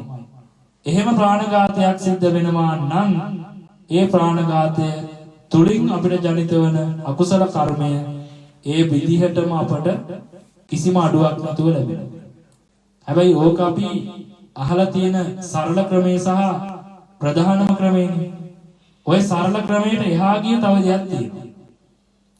ඔය සරල ක්‍රමවේදයට එහාට ගිය ගැඹුරට ගිහිලා හොයනකොට මේ ප්‍රාණඝාත අකුසලයේ ගැන ගැඹුරට ගිහිලා හොයනකොට ඕකේ තවත් අකුසලයට සම්බන්ධ වෙන තැන් කීපයක් තියෙනවා. උදාහරණයක් විදිහට හිතන්න යම් කිසි පුජ්‍යලයක් යහපත්ව සමාජයක ජීවත් වෙනවා කියලා. යහපත්ව ජීවත් වෙන සමාජයකට යහපත්ව ජීවත් වෙන පුජ්‍යලයකට කායික මානසික හිරිහැරයක් කරොත් හිංසාවක් කරොත් පීඩාවකට ලක් කරොත් ඒක ප්‍රාණඝාතයක් නෙවෙයි. ඔහුගේ ජීවිතය තොර නොවුනාට ඔහුගේ ජීවිතයට හානියක් වෙන විදිහ යමක් කළොත් උදාහරණයක් විදිහට අපි හිතමු යම්කිසි කෙනෙක්ට අපි යම්කිසි පහරක් එල්ල කරනවා. පහරක් කරලා ඒ එල්ල කරන පහර නිසා ඔහු ජීවිතාන්තය දක්වා ආබාධයකට ලක් වුණා කියන්නේ. එහෙමත් නැත්නම් අපි හිතමු ඔහුව අංශභාගී වෙලි රෝගයකට හැදුනා කියලා. එතකොට ඒ තුල ප්‍රාණඝාතයම සිද්ධ නොවුනාට ප්‍රාණඝාතයට සාපේක්ෂව හා සමානම අකුසලයක් සිද්ධ වෙනවා. එහෙම සිද්ධ වෙන අකුසල් අපි දැනගෙන අපේ ජීවිතේ නොකලාට අපි නොදැන අපේ ජීවිතේ කොච්චරනම් අපි එහෙම අකුසල් කරලා තියෙනවද නේ? අපේ ජීවිතේ අපි නොදැන මේ අකුසල් ප්‍රාණඝාතයක් කියලා නොදැන අපි අපේ ජීවිතේ ප්‍රාණඝාත කොච්චර කරලා තියෙනවද ප්‍රාණඝාතයක් කියලා නොදැන. එතකොට මේ දේවල් වල විපාක නොලැබීද? දන්නේ නැහැ කියලා. ප්‍රාණඝාතයක් නොවුනට සාපේක්ෂව ඊට සමාන අකුසලයක් සිද්ධ වෙනවා. ඒක ප්‍රාණඝාතයක් නොවෙන්නේ ප්‍රාණඝාතයට අදාළ කාරණා පහ සම්පූර්ණ නොවීම නිසා. දැන් උදාහරණයක් විදිහට පුංචි කාලේ මට මතකයි මම පුංචි කාලේ කරපු අකුසල කර්මයක් තියෙනවා. පුංචිම කාලේ මහාන වෙන්නට පෙර ආතුව අපි යාළුවොත් එක්ක එකතු වෙලා යනවා මාළු අල්ලන්න. සතෙක් මරන්න කියලා චේතනාවකුත් නැහැ. ඒක මරන්න මොකක්වත් එහෙම වෙන හේතුවකුත් නැහැ. කිසිම හේතුවක් නැහැ. හැබැයි අපි ගිහිල්ලා විනෝදෙට මාළු අල්ලනවා. මාළුව අල්ලන එක තුලින් ජීවිත දෙකක් නැති වෙනවා. කොහොමද ජීවිත දෙකක් නැති වෙන්නේ? මම මේ මගේ අත්දැකීම කියන්නේ ඔබේ අත්දැකීමත් ඒ වගේම ඇති පුංචි කාලේ. ඔය මාළුව බිලි කොක්කට අල්ලගන්න බිලි කොක්කේ මොකක් හරි ඇමක් දාන්න ඕන. ඇමට ගන්නේ පොළවේ හාරලා ඔය මඩ තියෙන හරියකින් හාරලා මඩේ ඉන්න පණුවෙක් තමයි ගන්නේ. පණුව අරගෙන බිලි කොක්කේ ගහපු ගමන් මොකද වෙන්නේ? පණුවත් මැරෙනවා. ඒක දාලා වතුරට මාළුවේ කෝක කන්න ආපු ගමන් මාළුවගේ කට ඔය බිලි කොක්කේ ඉරවෙනවා. ඒ කරලා අරගෙන ගොඩට අරගෙන මාළුව ටිකක් වෙලා දඟලනකම් බලාගෙන ඉඳලා ආයෙ වතුරට දානවා මාළුවා. හැබැයි මාළුවගේ ජීවිතේ බේරෙයිද? සමහර විට ගොඩදිමත් මැරෙනවා. සමහර විට වතුරට දැම්මන් පස්සේ පැයක් දෙකක් දඟලලා ඉඳලා උඩ පාවෙනවා අපිට පේන්නේ. ඔය මගේ ජීවිතේ මම පුංචි කාලේ කරපු අකුසල්. ඒ වගේ ඔබත් ඔබේ ජීවිතේ ඕන තරම් හැමෝම පුංචි කාලේ මම මේ කියන්නේ නොදැන. මේක ප්‍රාණඝාතයක් කියලා නොදැන කරපු දේවල්. මේ කාරණා ටික දැනගෙන සම්පූර්ණ කරගෙන කරා නම් ඒ තුලින් ප්‍රාණඝාත අකුසලයක් වෙනවා. හැබැයි නොදැන කළ නිසා මේ කරුණ පහ සම්පූර්ණ නොවෙන නිසා මේ කරුණ පහෙන් ඔතන එක කාරණේනේ සම්පූර්ණ වෙන්නේ නැත්තේ. සතෙක්ව නැත්නම් ප්‍රාණයක් විනාශ කිරීමේ චේතනාව විතරනේ නැත්තේ ඔතන. එතන තියෙන්නේ විනෝදේ පමණයි. තා පුංචි කාලේ අපි කරපු වැඩක් තමයි බත්කූරෝ කියලා සත්තු జాතියක් ඉන්නවා. ඔය සත්තුන්ගේ පිටිපස්සේ වලිගෙන් අල්ලලා වලිගේ ගැට ගහනවා මේ පුංචි අර නයිලෝන් නූලකින් හරි මොකක් හරි නූලක් ගැට ගහනවා පිටිපස්සේ වලිගේ. ගැට ගහලා සමහර වෙලාවට අපි අතින් මෙහෙම කරකවනවා.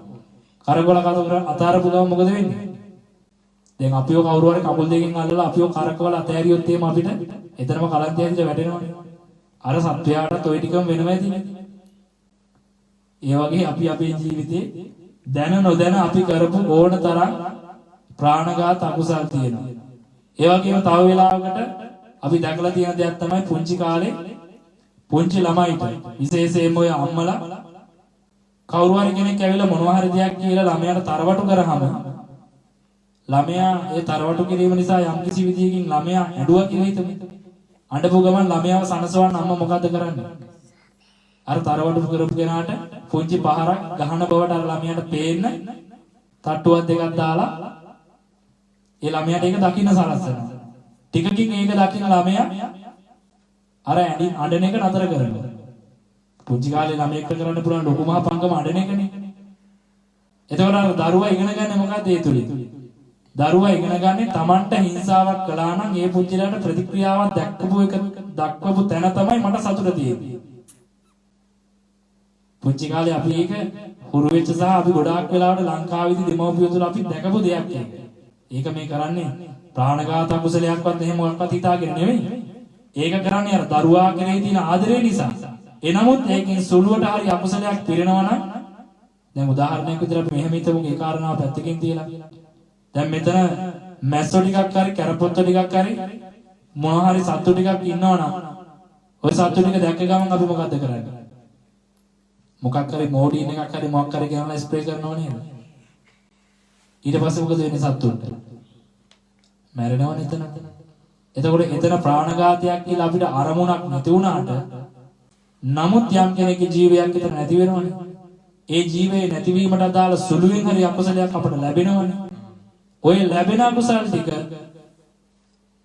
දැන් සසරේ ගිහිල්ලා ඔය අකුසලයන්ට විපාක විඳිනකොට ඔය විපාක ටික විඳින්න එනවද ඔය 2-4 දෙනාම එකතු වෙලා? නෑ. අරකේ ස්ප්‍රේ කරලා සත්තු ටික මරපු ඒ පුජ්‍යලයා තනියම නේද ඔගේ විපාකයේ සසරේ විඳින්න ඕන. එහෙනම් ඒ විපාකයේ සසරේදී තමා තනියෙන් විඳින්න ඕනේ. ඒක අනිවාර්යයෙන්ම අපිට විපාකයෙන් ලැබෙනවමයි. කරන අකුසල් වල විපාකයේ කරත්තේ පසුපස එන ගුණාගේ රෝධය වගේ අර කරත්තේ රෝධය වගේ අපේ පසුපස දුක් පිනිසමයි අපට ලැබෙන්නේ. ඒ නිසා බුදුහාමුදුරෝ දේශනා කරනවා ඔය කියන කාරණාවන් වලට යටත්ව අකුසල් කරන්න එපා. ඒකනේ බුදුහාමුදුරෝ ගාථාවකින් දේශනා කරේ සබ්බ පාපස්ස අකරණං කියලා. සියලුම පව්කම් වලින් වළකින්න කියලා. සියලුම කිව්වම එකක්වත් ඉතුරු වෙන්නේ නැහැනේ. ඒ නිසා මම හිතනවා යම්කිසි සමාජයක හොඳින් ඉන්න කෙනෙකුට කායික මානසික හිංසාවක් පීඩාවක් කරනවා නම් එයත් මේ කියන අකුසලයට සමාන අකුසලයක්. බුදුහාමුදුරුවෝ ගාථාවකින් දේශනා කරනවා සබ්බේ තසන්ති දණ්ඩස්ස සබ්බේ බායන්ති මච්චුනෝ අත්තානං උපමංකත්වා න හණේය න ගාතයේ. බුදුහාමුදුරුවෝ දේශනා කරනවා ඔබට යම්කිසි අකුසල මේ විදිහේ ප්‍රාණඝාතයක් කරන්නම ඕන නම් මෙතන කරන්න කියන එක නෙවෙයි මම මේ කියන්නේ ඔබට මේ කාරණාව තේරුම් කරලා දෙන්න. ඔබට ප්‍රාණඝාතයක් කරන්නම ඕන නම් මෙන්න මේ කියන ක්‍රමවේදයට අනුව කරන්න. කොහොමද? බුදුහාමුදුරුවෝ දේශනා කරනවා සබ්බේ තසන්ති දණ්ඩස්ස සියලුම සත්වයෝ දඬුවමට බයයි. මේ ලෝකේ හැම මිනිස්සෙක්ම දඬුවමට බයයි. මට කවුරු හරි කෙනෙක් ඇවිල්ලා දඬුවමක් කරනවා නම් මං කීයටවත් ඒක කැමැත්තෙන් මෛත්‍රී සාගතව බාර ගන්නවද ඒක? මං ඒක බාර ගන්නවා නම් බාරගන්නේ අකමැත්තෙන්. එහෙම නැත්නම් මේ දඬුවමකට තියෙන බයෙන්. එතකොට මේ අපි ජීවත් වෙන රජයන් තුළ විවිධ රටවල් වල විවිධ නීති රීති පනවල තියෙනවා. අපි මේ නීති රීති ආරක්ෂා කරන්නේ ඇයි? දැන් පාරේ යනකොට සිග්නල් ලයිට් එකක් දාලා හරවන්න ඕන නම් වාහනය අපි ඒක කරන්නේ නැහැ. අපි ඒක නොකළොත් ඒන් ලැබෙන දඩුවමට තියෙන බය නිසා නේද?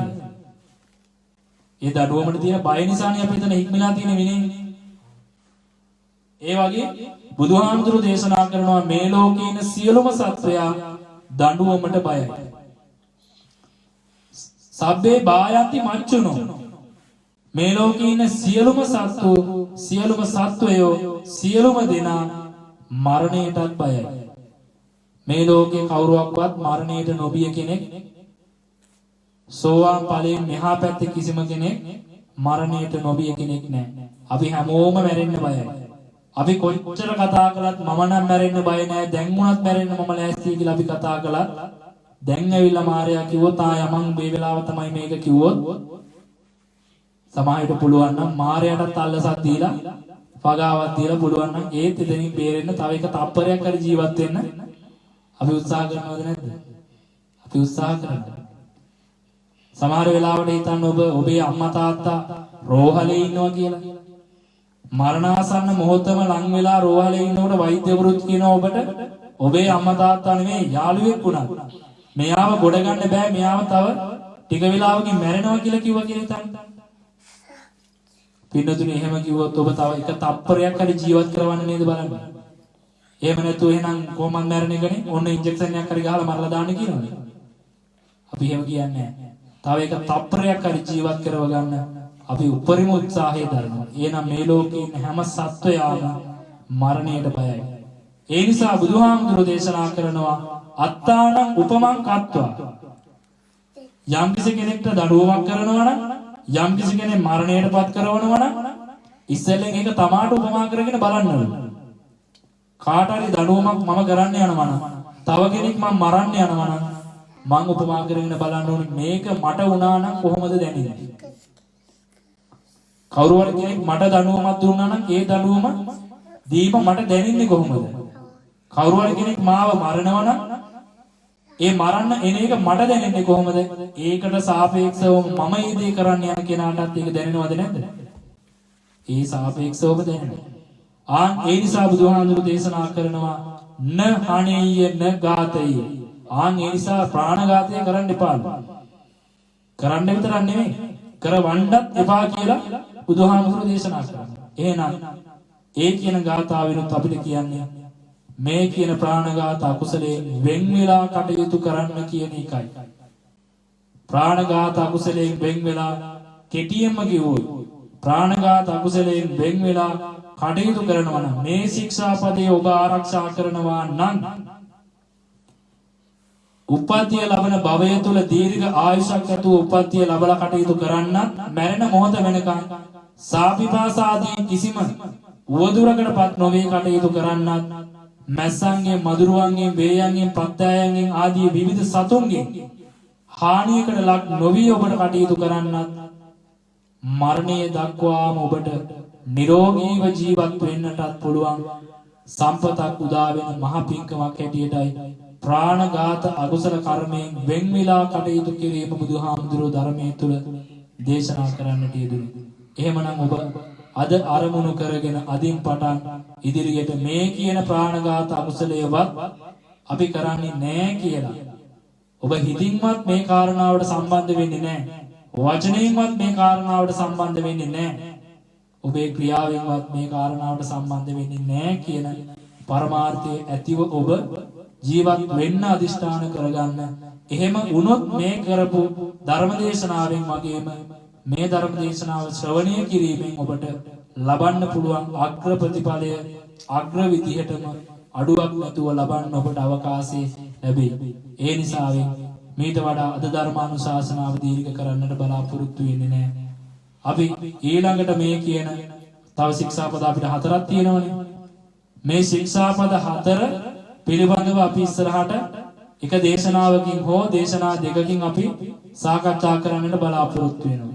ඒ වගේම තමයි තවත් මේ ධර්ම දේශනාව සජීවීව සම්බන්ධ වෙලා ශ්‍රවණය කරන පිරිසකුත් ඉන්නවනේ. ඔබ මේ ධර්ම දේශනාව අහලා ඔබට දෙන්න ඕන අර ඉස්කෝලේ යනකොට අපිට ඉස්කෝලේ දෙනෝනේ ගෙදර වැඩ නේද? ගෙදර වැඩ දෙනෝනේ ගෙදරදි කරන්නේ. ඒ වගේ මේ සජීවී දේශනාව අහන පහු වෙලා හරි අහන ඔබටත් මම දෙනවා ගෙදර වැඩක් කරන්න. ඊළඟට අපි කතා කරන්න බලාපොරොත්තු වෙන ඊළඟ දේශනාවේදී අපි ඉස්සරහට කතා කරන්න බලාපොරොත්තු වෙන අදත්තාදානයේ කාම මිත්‍යාචාරයේ මුසාවාදයේ සුරාමේරයේ කියන ශික්ෂාපද 4 ගැන පංචශීලයේ. ඒ වගේම මේ ප්‍රාණඝාත ශික්ෂාපදයටම ගැළපෙන පොදු සාධාරණ තර්ක දෙකක් ඉදිරිපත් කරනවා. මස් මාංශ අනුභවයයි ප්‍රාණඝාතයයි කියන මේ මාතෘකා දෙක. සමහරු කියනවා සත්තු මරණ නිසා කනවා කියලා. සමහරු කියනවා කන නිසා මරනවා කියලා. දෙපැත්තට දෙගොල්ලන්ටම සාධාරණ හේතු දෙකක් නේ ඔක. ඒ නිසා මම ඔබට අභ්‍යාසයක් දෙනවා ඔබට කරන්න වැඩක් දෙනවා ඊළඟ දේශනාව කෙරෙන්නට ඕනි මේ ඉදිරි ශික්ෂාපද 4 ගැනද එහෙම නැත්නම් මස් මාංශ අනුභවයේ පිළිබඳවද කියලා ඔබේ අදහස ඔබට පුළුවන් දේශනාව අහලා පහලින් අදහස් පළ කරන්න ඔබේ. ඒ අදහස් පළ කරන එක අනුව අපි ඊළඟ දේශනාවදී තෝරා ගන්නවා තීරණය කරනවා ඊළඟ ශික්ෂාපද 4 කතා කළ සීලය අවසන් කරනවද? එහෙම නැත්නම් මස් මාංශ අනුභවයයි ප්‍රාණඝාතයයි කියන කාරණාවන් දෙක ගැන කතා කරනවද කියලා. ඒ අභ්‍යාසය ඔබට ඉතුරු කරන ගමන් අද දේශනාව මෙතනින් අවසන් කරනවා. මේ සම්පූර්ණ පින්කම් මාලාව තුලින්ම ජනිත කරගත්ත උදාර කුසල ශක්තිය පුණ්‍ය ශක්තිය අපි පළමුවෙන්ම මේ පින්කමේ දායකත්වයේ මූලිකත්වයේ දරලා කටයුතු කරන අපේ සිසිර මහත්මයාට කුමාරී මහත්මියට ඒ දියණියට පුතණුවන්ට ඒ ලංකාවේ ජීවත් වුණේ දෙමව්පිය ආදී අතුරු සහෝදර සහෝදරියන් ඇතුළු ඒ හැම දිනාටම ආශිර්වාදයක්ම වේවා කියලා අපි ආශිර්වාද ප්‍රාර්ථනා කරමු. මේ සියලු පින්කම් වල පුණ්‍ය ශක්තිය කරන කොටගෙන මේ හැම දිනාගේම මෙලව ජීවිත නිදුක් වේවා නිරෝගී වේවා සුවපත් වේවා දීර්ඝායු සම්පන්නිය පිණිසම මේ කුසල් ඒ අයට ආශිර්වාදයක්ම වේවා කියලා අපි ආශිර්වාද ප්‍රාර්ථනා කරමු. සාදු සාදු සාදු.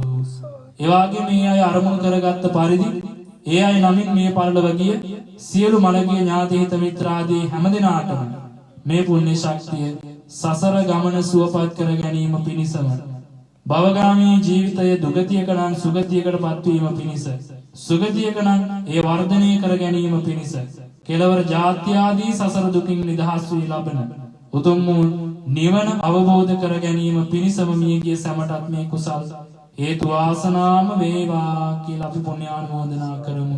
සාදු සාදු සාදු. එවාගෙම අපි වෙනදා අප විහාරස්ථානයේ තුල අපි දෛනිකව කරන පුණ්‍යානුමෝදනාව සිද්ධ කරලම මේ පින්කම අවසන් කරමු.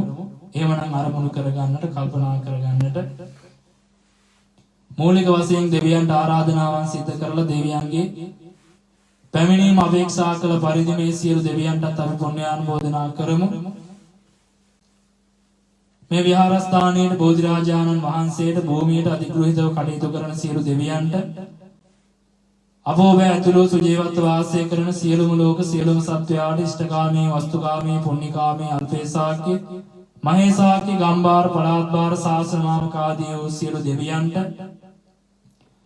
රටජාති ආගම සමුද ශාසනයේ ලෝකයේ සුරකින්න සියලු දෙවියන්ට ශ්‍රී විෂ්ණු සමන් කතරගම ගම්බාර පත්තිනේ දැඩිමුණ්ඩ ආදී කොට ඇති සියලු දෙවියන් ඇතුළු කොට සියලුම ලෝක සියලුම දිව්‍ය සමූහයාට මේ උදාර පුණ්‍ය ශක්තිය අපි පින් පඬුරු ලෙස අනුමෝදන් කරමු. අනුමෝදන් වේවා. සියලු දෙවියෝ මේ පින් අනුමෝදන් වෙලා දෙවියන් විසින් කරනු ලබන ආශිර්වාදයන් ආරක්ෂාවන් සුජීවත්ව වාසය කරන සියලුම ලෝක සියලුම සත්වයාට සිද්ධ කරත්වා දෙවියන්ට දිවසුණු දිව සම්පත් වර්ධනය පිණිසත් උතුම් වූ නිර්වාණ අවබෝධය පිණිසත් මේ කුසල ශක්තියෙන් හේතු වාසනාම වේවා කියලා අපි දෙවියන්ට පින් අනුමෝදන් කරමු. සාදු සාදු සාදු. එත්තාවතාච අම්මේහි සම්බතං පුඤ්ඤ සම්පදං සබ්බේ දේවා අනුමෝදන්තු සබ්බ සම්පත්ති සිද්ධියා. එත්තාවතාච අම්මේහි සම්බතං පුඤ්ඤ සම්පදං සබ්බේ මුතා අනුමෝදන්තු සබ්බ සම්පත්ති සිද්ධියා. එත්තාවතාච අම්මේහි සම්බතං පුඤ්ඤ සම්පදං සබ්බේ සන්තා අනුමෝදන්තු සබ්බ සම්පත්ති සිද්ධියා. එවැගේ මේ විහාරස්ථානයට සම්බන්ධව වැඩ කටයුතු සිදු කරලා අපවත් වී වදාළ අති ගෞරවනීය මහා සංඝරත්නයටත් අප විහාරස්ථානයේ දියුණුව වෙනුවෙන් උන්නතිය වෙනුවෙන් අපකප වෙලා කටයුතු කරලා දායකත්වයේ ධර්මයෙන් ඉඳලා මිය පරලොවගේ සියලුම දායක කාරකාදීන්ටත් රට ජාති ආගම සමුද ශාසනයේ ලෝකයේ අපෝබෝ වෙනුවෙන් ජීවිත පරිත්‍යාගයෙන් කටයුතු කළ උතුම් වීරෝදාර රණවිරුවන්ටත්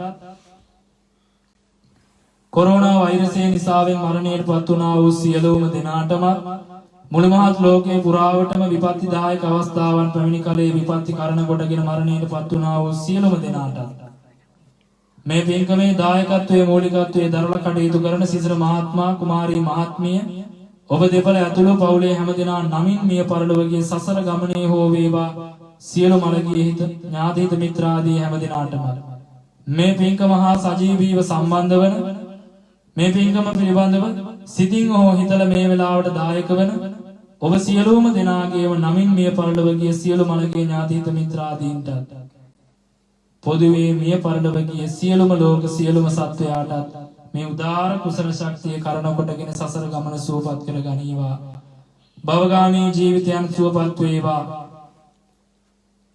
සතර ගති වරදකින් හෝ දුකකටපත් වේ නම් දුකින් අත මිදී සැපතකටපත් වේවා සැපතකටපත් වී සැපේ වර්ධනය කරගෙන කෙලවර ජාති ජරා ව්‍යාධි මරණ ආදී දුකකටපත් නොවී උතුම් නිර්වාණ අවබෝධය පිණිසම මේ පින් කුසල් හේතු වාසනාම කරගනීවා කියලා මේකේ හැම දිනාටමත් අපි පුණ්‍ය ආනුමෝදනා කරමු සාදු සාදු සාදු ඉදම්මේ ඥාතේනං හෝතු සුඛිතා හොන්තු ඥාතයෝ ඉදම්මේ ඥාතේනං හෝතු සුඛිතා හොන්තු ඥාතයෝ ඉදම්මේ ඥාතේනං හෝතු සුඛිතා හොන්තු ඥාතයෝ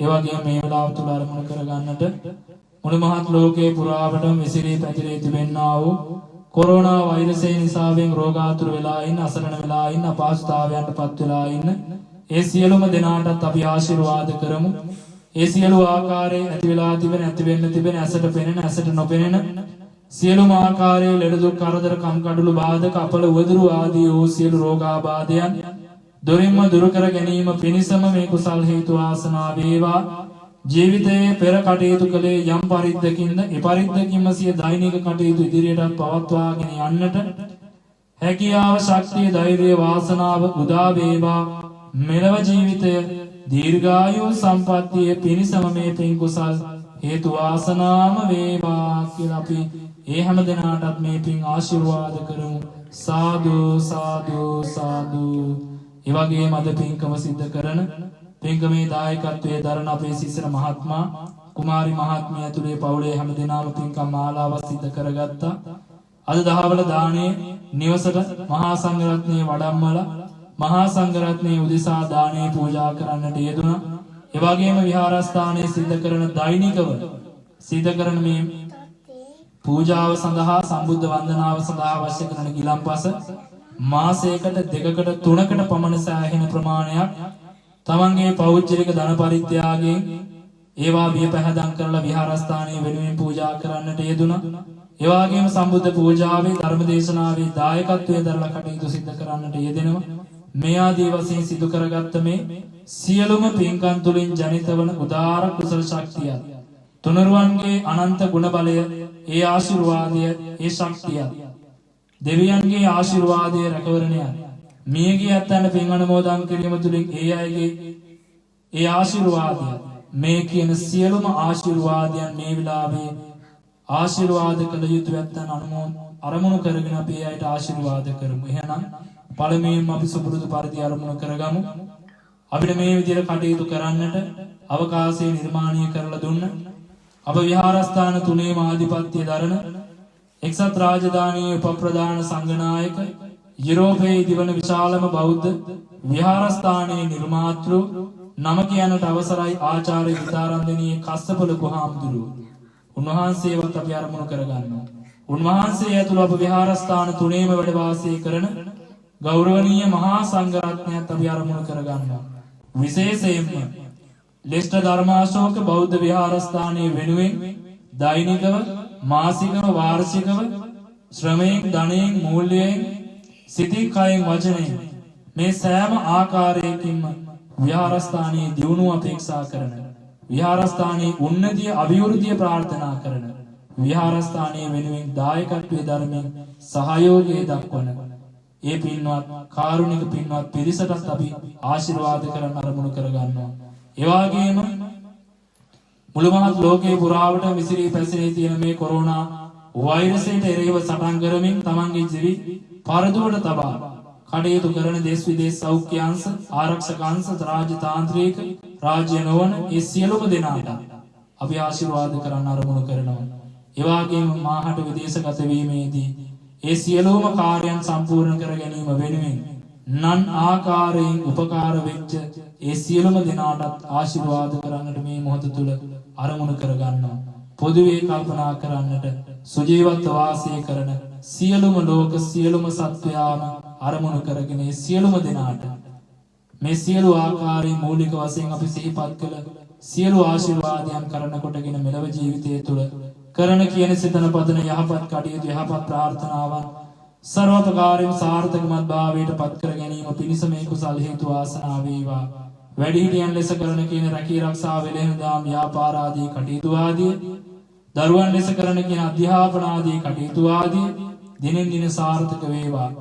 ඔබ හැමටත් ඇති වෙලා තිබෙන ඇති වෙන්නට තිබෙන අසර පෙනෙන නොපෙනෙන සියලු ආකාරයේ සියලු රෝගාබාධයන් දුරින්ම දුරු කර ගැනීම පිණිස මේ කුසල හේතු වේවා. මෙලව ජීවිතයේ කාය චිත්ත පීඩාවක් නොමැතිව ආයුරාෝග්‍ය ආදී අභිවෘද්ධි සම්පත් වර්ධනය කරගෙන කටයුතු කරන්නට මෙලව ජීවිතයේ නිදුක්ව නිරෝගීව සුවපත්ව ගත කරන්නට තිර ජීවනයේ සිත සාන්තිය යහපත අභිවෘද්ධිය දියුණුවෙන් දියුණුව දීර්ඝායු සම්පත්තිය පිණිසම මේ කුසල ශක්තිය හේතු වේවා වාසනාම වේවා කියලා අපි ආශිර්වාද ප්‍රාර්ථනා කරනවා. සාදු සාදු සාදු. අවසාන වශයෙන් අරමුණු කරන්න සියලුම ලෝක සියලුම දෙවියන්ටත් මිය පරලොව ගිය සියලුම ලෝක සියලුම සත්වයාටත් සුජීවත්ව වාසය කරන සියලුම ලෝක සියලුම සත්වයාටත් මේ සියලු ආකාරයෙන් සිදු කරගත් පින්කම් වල උදාර කුසල ශක්තිය සසර ගමන කෙලවර උතුම් චතුරාර්ය සත්‍ය ධර්මය අවබෝධ කරගෙන උතුම් වූ නිවනින් නිවී සැනසීම පිණිසම මේ සියලු පින් කුසල් හේතු වේවා වාසනාම වේවා කියලා සාදු සාදු සාදු කියලා අපි ප්‍රාර්ථනා කරනවා අදිෂ්ඨාන කරනවා. හැම දිනාටම උතුම් තෙරුවන් සරණ ලැබේවා.